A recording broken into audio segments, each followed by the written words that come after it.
Joining me now from Miami, Judge Tarlika Nunez-Navarro. Great to have you here, Judge. Thanks for taking the time.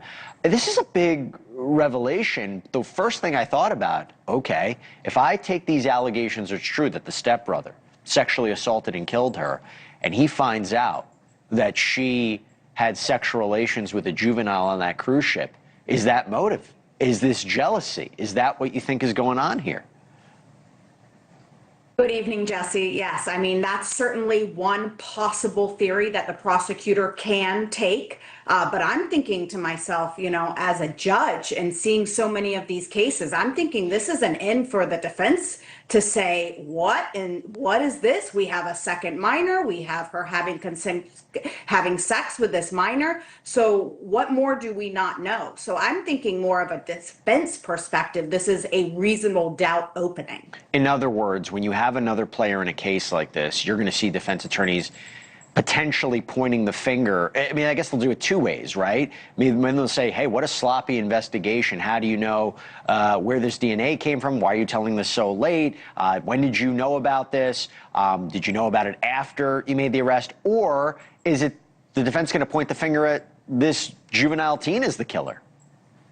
Absolutely. That's two possible defenses. If I put on my defense hat, I'm thinking, who else was in that room? I want to know where the sex occurred. I want to know, you know, who this minor is. I certainly want to make sure that all questions are asked. And like you said, the FBI agent didn't take DNA from the neck. So how can we say that this was in fact Hudson? These are all questions that the prosecutor will make sure they have to address with the jury. Was that a big deal what the FBI agent said regarding the DNA on the neck and regarding whether, you know, the injuries and the strangulation and who may have done it?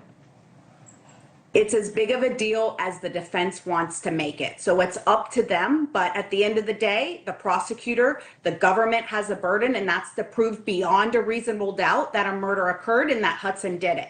So whatever holes they can poke in the prosecution's case, the better off they are. I guess I'm a little confused as to two parts here, right? Is there a situation where the DNA evidence, the forensic evidence, is going to be so strong that the defense is going to have a problem to say that Hudson didn't sexually assault Anna, that they may have to admit that, but say, hey, he didn't murder her? But because I don't know if that would work. I mean, a stepbrother sexually assaulting his stepsister, if the jury hears that and hears that potential admission, that's going to be a connective link that they may not get past and say he had to have killed her too. I mean, you tell me how I should be thinking about it.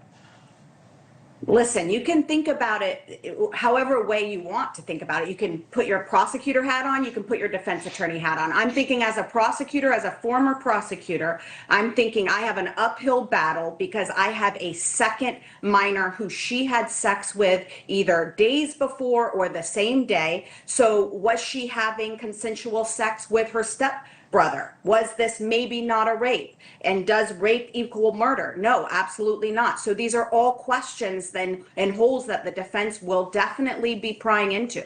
I don't want to make accusations here, but just to be clear, you're saying there's a possibility, and correct me if I'm wrong, please correct me if I'm wrong.